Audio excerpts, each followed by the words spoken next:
Frères et sœurs, bien-aimés, les amis, les membres de M3A Missionnaire Médical, bonsoir, bonjour, ça dépend de l'heure de votre écoute. Que la paix et la grâce de Dieu vous soient données au nom du Seigneur Jésus-Christ. Nous remercions le Seigneur pour ses bienfaits, puisqu'il m'a oint aujourd'hui pour vous présenter ce message dans le cadre de notre campagne d'évangélisation. C'est bien la voix de votre serviteur Agénor Miguel pour le ministère M3A Missionnaire Médical, et M3A Missionnaire Médical m'intéresse de votre santé spirituelle et physique. Nous avons l'habitude de dire M3A, santé et spiritualité, un corps sain dans un esprit saint.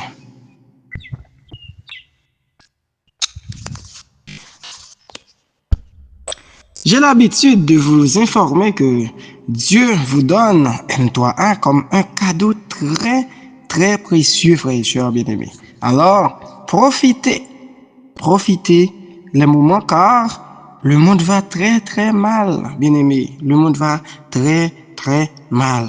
Bientôt, ça peut arriver que vous ne pourrez pas entendre ou écouter les messages ou bien les informations, les formations de ce ministère.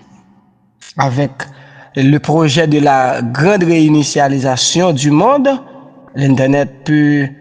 On ne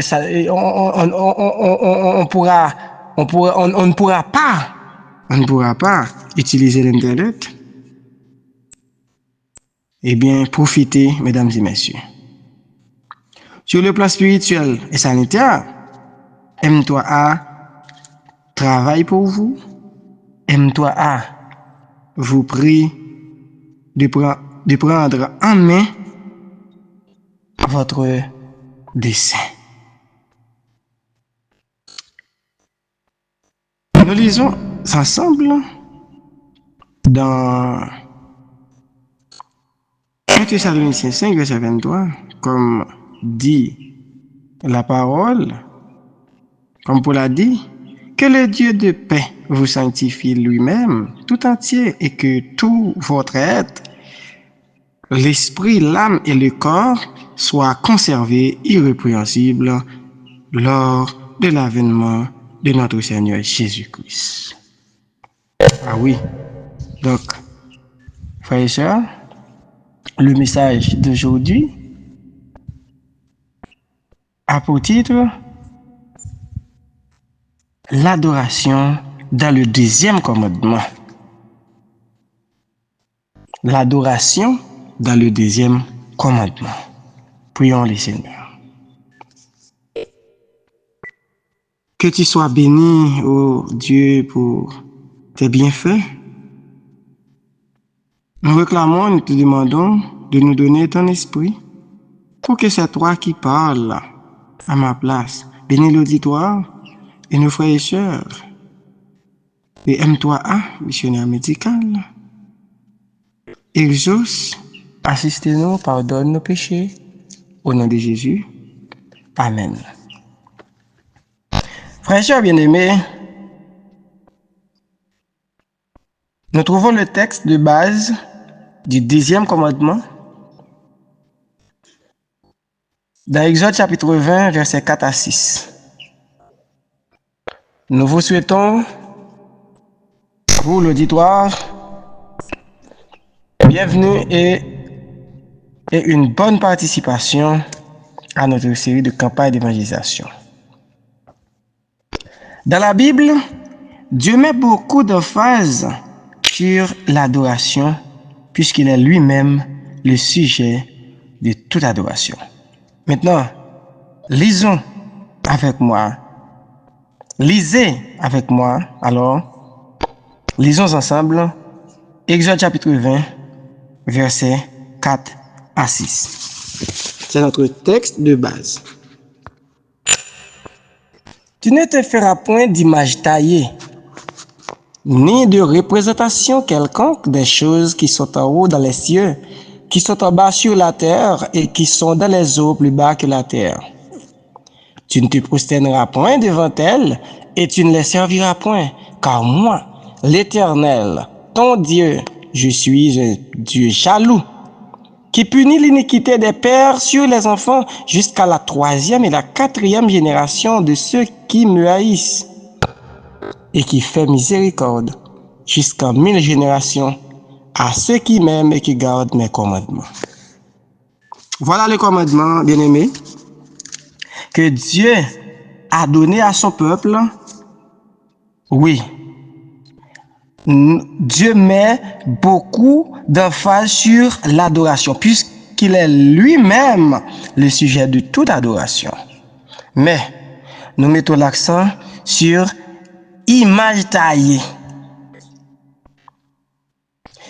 Lorsque nous parlons d'image taillée, nous parlons aussi des photos artistement travaillées, les images comme l'image de Jésus, l'image de Marie, l'image des saints, etc. J'aimerais savoir lequel de vous qui ne connaît et qui ne connaissait pas l'image de Jésus. Partout dans le monde, l'artiste qui a réalisé le film La Passion du Christ, comme il y a beaucoup d'artistes, différents artistes, donc je crois que vous connaissez une image qu'on appelle l'image de Jésus. Aujourd'hui, lorsqu'on rêve dans la nuit, lorsqu'on pense à Jésus, lorsqu'on prie, on pense aussi à cette image de Jésus. Mais personne ne connaît encore si c'est le Jésus réel. Il y a beaucoup même qui prient l'image en faisant un signe de la croix. Il y a ceux aussi qui portent cette image dans leur maison, dans leur voiture, dans leur cou, etc., dans leur chaîne. Mais connaissez-vous que le diable vous tente? Oui, le diable reçoit beaucoup d'adoration dans cette image, l'image de Jésus. La Bible condamne sur toutes les formes le culte d'image. Nous n'avons pas besoin d'une image pour adorer Dieu, frères et sœurs. On n'a pas besoin d'une image pour adorer Dieu, mes frères et sœurs. Non, la Bible condamne totalement. On appelle ça tout simplement l'idolâtrie. Lorsqu'on se présente devant une image et on fait croire que c'est Jésus. Non, ça c'est l'idolâtrie. Ça c'est comme les gens d'Israël autrefois dans le veau d'or. Oui, je vous rappelle que lorsque l'église primitive perdait la faveur de Dieu en faisant alliance aux païens par amour pour la paix, on remplaçait l'objet du culte, ou bien le sujet du culte, par l'image de Marie, de Jésus, l'image des saints, etc. Notez bien, frères et sœurs. Aujourd'hui, il y a encore un culte d'image qu'on prépare pour le monde. Je vous parlerai de ça dans un autre message, soit le 4e commandement, mes frères et sœurs, l'image de la bête.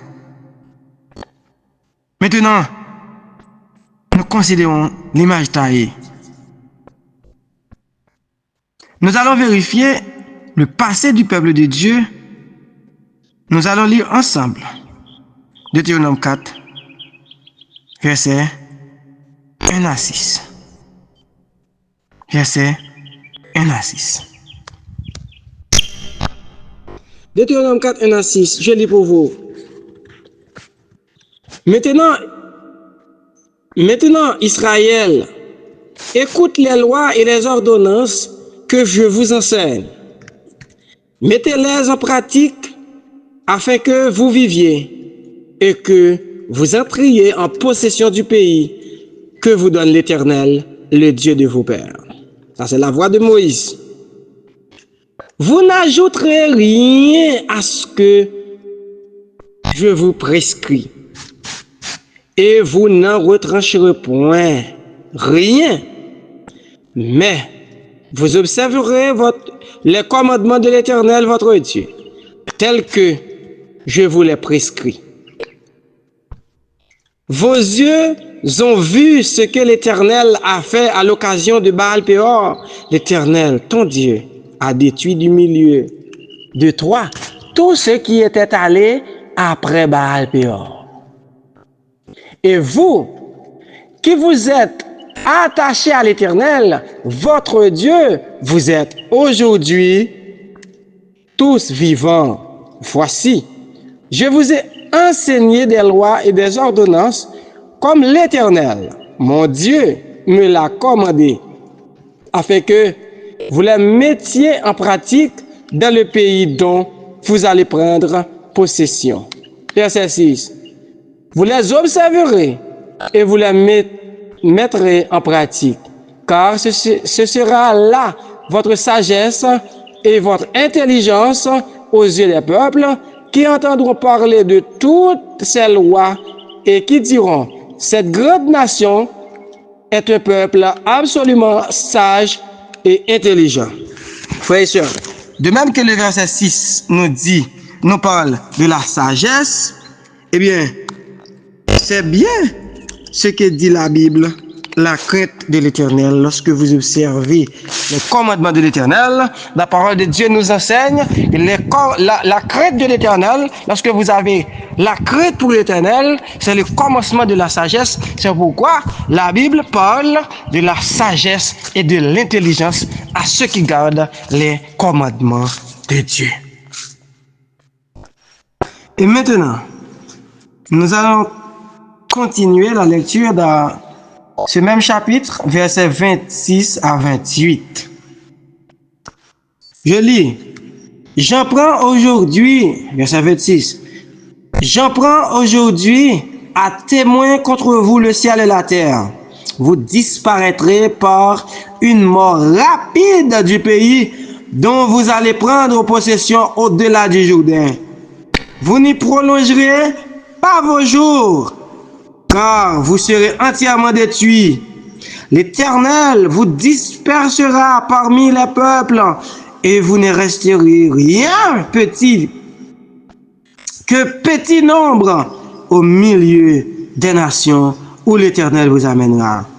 Et là, vous servirez des dieux, ouvrage de la main d'hommes, du bois et de la pierre, qui ne peuvent ni voir, ni entendre, ni manger, ni sentir.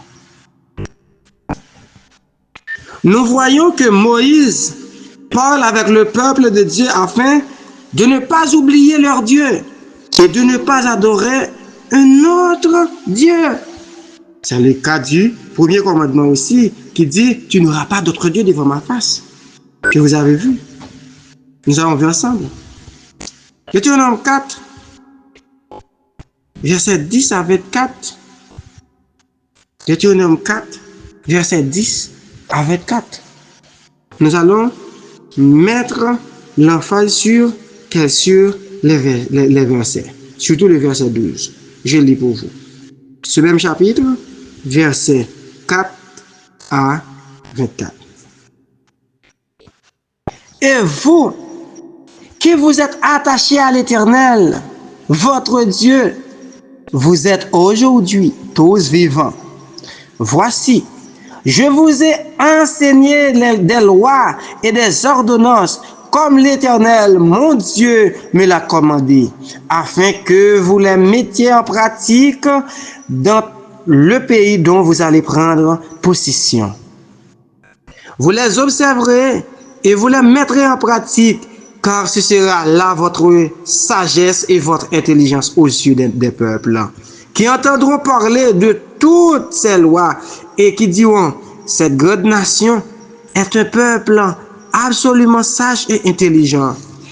Quelle est en effet la grande nation qui est des dieux et des dieux aussi proches que l'Éternel, notre Dieu. L'aide de nous, que l'Éternel, notre Dieu, l'aide de nous toutes les fois que nous l'invoquons. Et quelle est la grande nation qui ait des lois et des ordonnances justes, comme toute cette loi que je vous présente aujourd'hui. Seulement, prends garde à toi et veille attentivement sur ton âme. Tous les jours de ta vie, de peur que tu n'oublies les choses que tes yeux ont vues et qu'elles ne sortent de ton cœur. Enseigne-les à tes enfants et aux enfants de tes enfants. Souviens-toi du jour où tu te présentas devant l'Éternel, ton Dieu à Horeb, lorsque l'Éternel me dit, assemble auprès de moi le peuple. Je veux leur faire entendre mes paroles, afin qu'ils apprennent à me craindre. Sans oublier que nous avons vu la crainte de l'Éternel est le commencement de la sagesse. Et la Bible dit, tous ceux qui l'observent ont une raison saine. Je reprends le verset 10. Souviens-toi du jour où tu te présentas devant l'Éternel, ton Dieu, à Horeb, lorsque l'Éternel me dit, assemble auprès de moi le peuple, je veux leur faire entendre mes paroles, afin qu'ils apprennent à me craindre tout le temps qu'ils vivront sur la terre, et afin qu'ils les enseignent à leurs enfants. Vous vous approchâtes et vous vous tîtes au pied de la montagne. La montagne était embrasée et les flammes s'élevaient jusqu'au milieu du ciel. Il y avait des ténèbres, des nuées, de l'obscurité, et l'Éternel vous parla du milieu du feu. Vous entendîtes le son. Mettons l'emphase sur ce verset 12. Vous entendîtes, et l'Éternel vous parla au milieu du feu. Vous entendîtes le son des paroles, mais vous ne vîtes point de figure. Vous n'entendîtes qu'une voix. Nous mettons l'accent, comme nous parlons de l'image taillée, nous parlons d'image taillée. Dieu n'a pas de visage, comme les hommes le savent. Non. Les hommes ne savent pas le visage de Dieu. Mais vous ne vîtes point de figure. Il publia son alliance qu'il vous ordonna d'observer les 10 commandements, c'est ce que nous parlons, et il les écrivit sur 2 tables de pierre. En ce temps-là, l'Éternel me commanda de vous enseigner des lois et des ordonnances afin que vous les mettiez en pratique dans le pays dont vous allez prendre possession, puisque vous n'avez vu aucune figure, le verset 15. Le jour où l'Éternel vous parla du milieu du feu, à Horeb, veillez attentivement sur vos âmes, de peur que vous ne vous corrompiez et que vous ne vous fassiez une image taillée. Frère, mettons l'accent sur ce verset. Une présentation de quelque idole. La figure d'un homme ou d'une femme. La figure d'un animal qui soit sur la terre. La figure d'un oiseau qui vole dans les cieux. La figure d'une bête qui rampe sur la terre. La figure de poisson qui vivent dans les eaux au-dessous de la terre. Veille sur ton âme. Oui, c'est ce que dit le 2e commandement tu ne feras point d'image taillée, ni de représentation des choses qui sont en haut dans les cieux, qui sont en bas sur la terre et qui sont dans les eaux plus bas que la terre. C'est ce commandement que Moïse détaille avec le peuple de Dieu. La figure d'une bête qui rampe sur le sol, la figure de poissons qui vivent dans les eaux au-dessous de la terre. Veille sur ton âme, de peur que, levant les yeux vers le ciel et voyant le soleil, la lune et les étoiles, toute l'armée des cieux, tu ne sois entraîné à te prosterner en leur présence et à leur rendre un culte. Ce sont des choses que l'Éternel, ton Dieu, a données en partage à tous les peuples, sous le ciel tout entier. Mais vous, l'Éternel, vous a pris et vous a fait sortir de la fournaise de fer de l'Égypte, afin que vous fussiez un peuple qui lui appartient en propre, comme vous l'êtes aujourd'hui. Et l'Éternel s'irrita contre moi à cause de vous, et il jura que je ne passerai point le Jourdain et que je n'entrerai point dans le pays que l'Éternel, ton Dieu, te donne en héritage. Je mourrai donc en ce pays-ci. Je ne passerai point le Jourdain, mais vous le passerez, et vous posséderez ce bon pays. Veillez sur vous, afin de ne point mettre en oubli l'alliance que l'Éternel, votre Dieu, a traitée avec vous, et de ne point vous faire d'image taillée, de représentation quelconque, que l'Éternel, ton Dieu, t'ait défendu. Car l'Éternel, ton Dieu, est un feu dévorant, un Dieu jaloux. L'Éternel est un feu dévorant et un Dieu jaloux. Frères et sœurs bien-aimés, il n'y a pas de figure pour Dieu. Et aujourd'hui, nous voyons que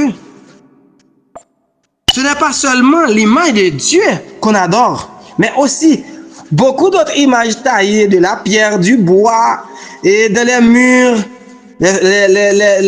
les photos artistement travaillées, les artistes peintres.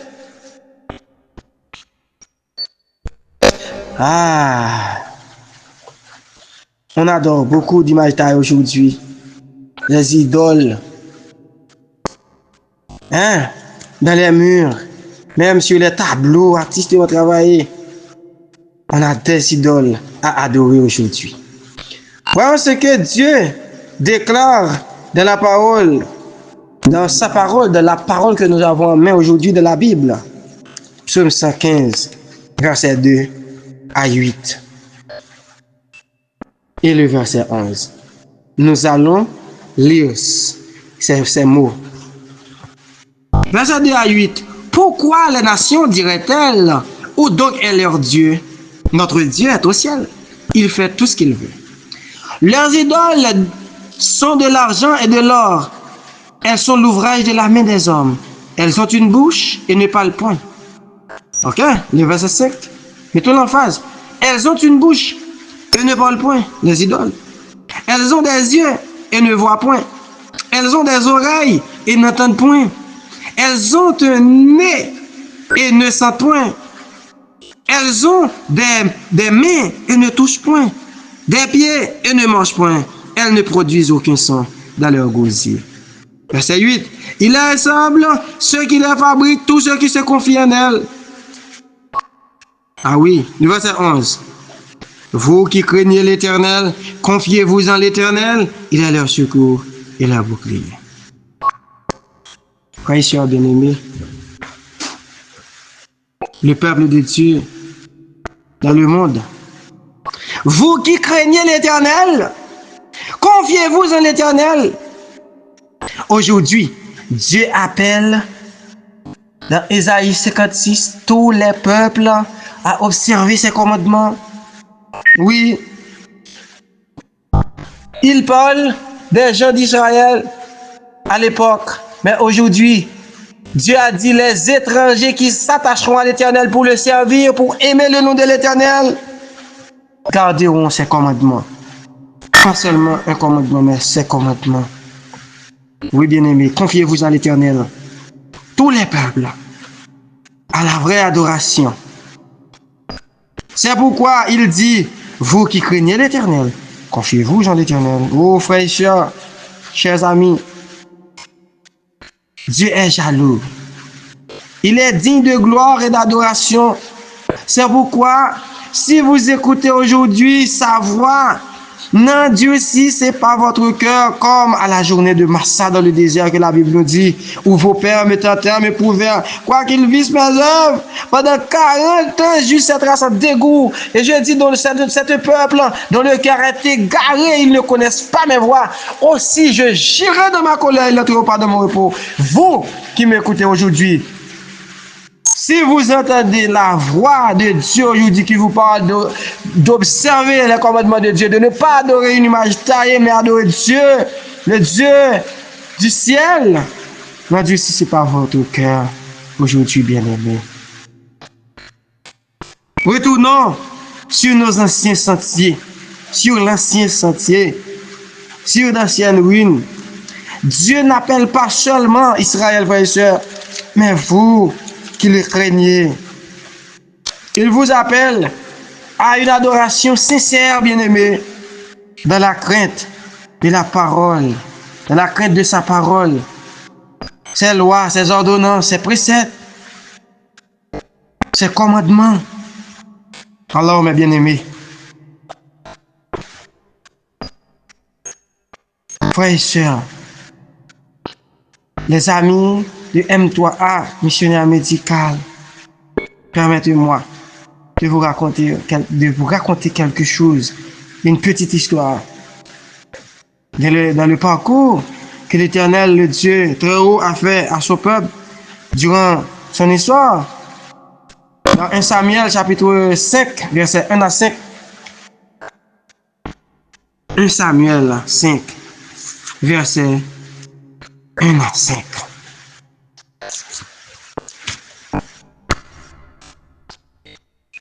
Les Philistins prirent l'arche de Dieu et ils la transportèrent d'Ebenezer à Asdod. Après s'être emparés de l'arche de Dieu, les Philistins la firent entrer dans la maison de Dagon et la placèrent à côté de Dagon. Le lendemain, les Asdodiens qui s'étaient levés de bon matin trouvèrent Dagon étendu la face contre terre devant l'arche de l'Éternel. Ils prirent Dagon et le remirent à sa place. Verset 4. Le lendemain encore, s'étant levé de bon matin, ils trouvèrent Dagon étendu la face contre terre devant l'arche de l'Éternel. La tête de Dagon et ses deux mains étaient abattues sur le seuil et il ne lui restait que le tronc. C'est pourquoi, jusqu'à ce jour, les prêtres de Dagon et tous ceux qui entrent dans la maison de Dagon à Asdod ne marchent point sur le seuil. Frères et sœurs bien-aimés, Dagon, étant qu'une statue, ne pouvait rester debout devant la face de la présence de Dieu dans son arche de l'alliance. Non. Non. Et de même que nous avons vu le verset 5 nous dit, le lendemain, ils trouvèrent encore Dagon étendu la face contre terre devant la présence de l'Éternel, frères et sœurs. La tête de Dagon et ses deux mains étaient abattues sur le seuil et il ne lui restait que le tronc. C'est pourquoi, frères et sœurs bien-aimés, vous qui m'écoutez, jusqu'aujourd'hui, nul ne peut se tenir devant l'Éternel notre Dieu, ni dans le ciel, ni sur la terre, ni dans les eaux plus bas que la terre, dans les eaux, même les autorités de ce monde ne peuvent se tenir devant l'Éternel.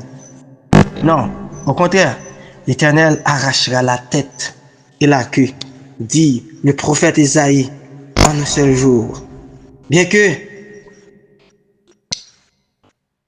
la Bible dit la tête, c'est le magistrat. Mais les queues, ce sont les prophètes qui enseignent le mensonge. Aujourd'hui, je pense que dans la présentation du 4e commandement,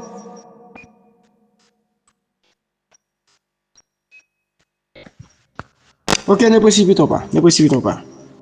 Oui, la parole de Dieu dit dans Ésaïe chapitre 9, le verset 14 et 15.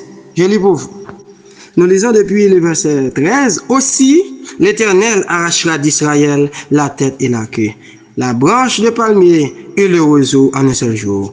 L'ancien et le magistrat, c'est la tête, et le prophète qui enseigne le mensonge, c'est la queue.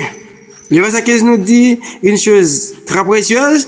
Ceux qui conduisent ce peuple l'égarent, et ceux qui se laissent conduire se perdent. Ce sont des bonnes choses à considérer dans le texte. Mais nous ne pouvons pas développer puisque nous parlons des choses spéciales, dans les commandements. Nous restons dans le sujet. L'Éternel, frères et sœurs, vous aime, Dieu vous aime. Il nous met en face les images. Là où nous trouvons une image, une idole, nous devons les écraser, c'est ça, la Bible nous enseigne, les brûler au feu, etc. Malgré tout, ces puissances, malgré tout, les puissants de la terre seront ébranlés devant Dieu. Et nous pouvons dire ensemble, vous adorez ce que vous ne connaissez pas, vous qui adorez les images, vous adorez ce que vous ne connaissez pas, mais nous adorons ce que nous connaissons. Ok, nous adorons notre Dieu, l'Éternel, Yahweh, le redoutable, au prix de la vie, au prix de notre vie, au prix de nos vies. Nous adorons notre Dieu, l'Éternel, Yahweh, ce que nous connaissons. Frères et sœurs bien-aimés, je vous exhorte aujourd'hui à notre pleine campagne, série d'évangélisation. Je vous exhorte donc, frères et sœurs, à aimer le nom de l'Éternel pour le servir. Et alors, lorsqu'il récompensera ceux qui l'auront aimé, vous aussi, vous recevrez votre récompense, à savoir la part avec lui dans le royaume éternel. C'est le souhait du staff M3A pour vous. Que Dieu vous garde et vous bénisse. Et M3A vous aime tous.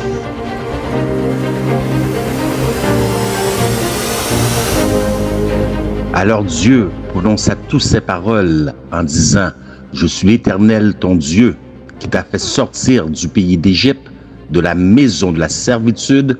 Tu n'auras pas d'autre Dieu devant ma face. Tu ne te feras point d'image taillée, ni de représentation quelconque des choses qui sont en haut dans les cieux, qui sont en bas sur la terre, et qui sont dans les eaux plus bas que la terre. Tu ne te prosterneras point devant elles, et tu ne les serviras point, car moi, l'Éternel ton Dieu, je suis un Dieu jaloux, qui punit l'iniquité des pères sur les enfants, jusqu'à la 3e et la 4e génération de ceux qui me haïssent, et qui fait miséricorde jusqu'à 1000 générations à ceux qui m'aiment et qui gardent mes commandements. Tu ne prendras point le nom de l'Éternel, ton Dieu, en vain, car l'Éternel ne laissera point impuni celui qui prendra son nom en vain. Souviens-toi du jour du repos pour le sanctifier. Tu travailleras 6 jours et tu feras tout ton ouvrage. Mais le 7e jour est le jour du repos de l'Éternel ton Dieu. Tu ne feras aucun ouvrage, ni toi, ni ton fils, ni ta fille, ni ton serviteur, ni ta servante, ni ton bétail, ni l'étranger qui est dans tes portes. Car en 6 jours, l'Éternel a fait les cieux, la terre et la mer et tout ce qui est contenu, et il s'est reposé le 16e jour. C'est pourquoi l'Éternel a béni le jour du repos et l'a sanctifié.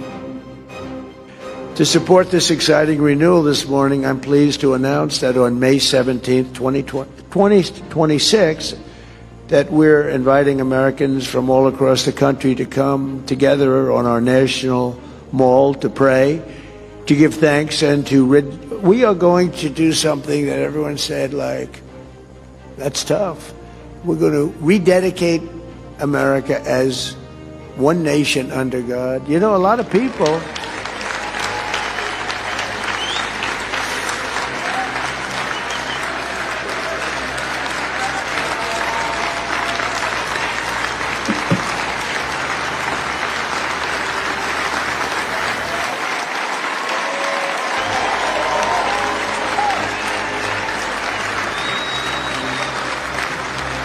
Yeah, thank you very much.